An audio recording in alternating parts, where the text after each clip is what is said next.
Dr. Peter, I'm reaching out to discuss a change in our medication suppliers. Due to recent supply chain disruptions, we've had to adjust our sources for certain medications. I understand, Mihira. How might this affect our patients' access to medications? While we're working diligently to maintain consistent supplies, there might be temporary delays or changes in medication brands.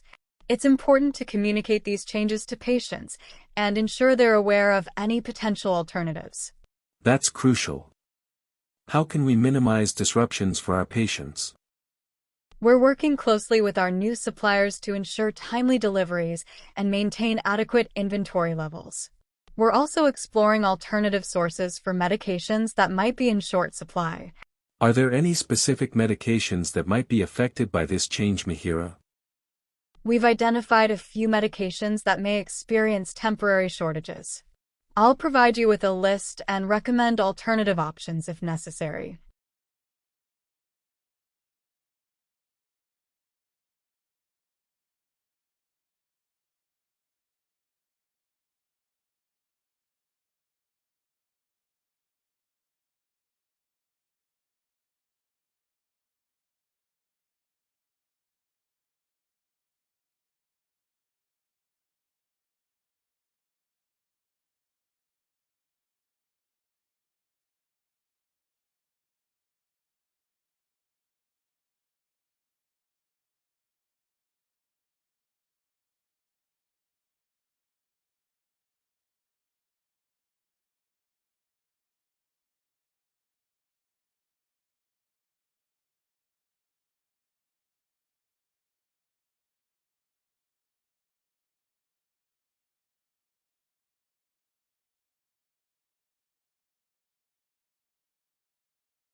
MIHIRAA, there are several initial treatment options focused on lifestyle changes that can make a profound difference in your cholesterol levels.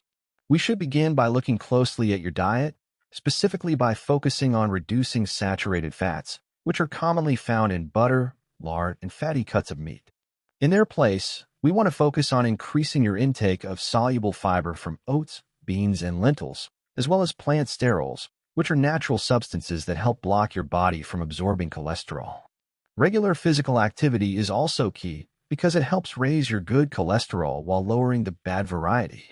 To make these dietary changes feel less overwhelming and much easier to maintain, I recommend trying structured meal planning on the weekends so you aren't forced to grab convenient but unhealthy options when you're tired after work. MIHIRAA, it is also incredibly helpful to get into the habit of reading food labels at the grocery store to spot hidden saturated fats and high salt content that you might not expect.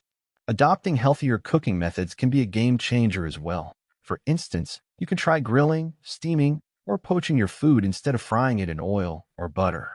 I would also strongly suggest keeping a detailed food diary for at least a week because it allows both of us to see your current eating patterns and identify the easiest areas for improvement. I want to be mindful of your lifestyle, so I would love to explore any specific concerns you might have about making these changes. Does the idea of tracking your meals or changing your cooking habits feel manageable, or do you see any particular obstacles that might make this difficult for you?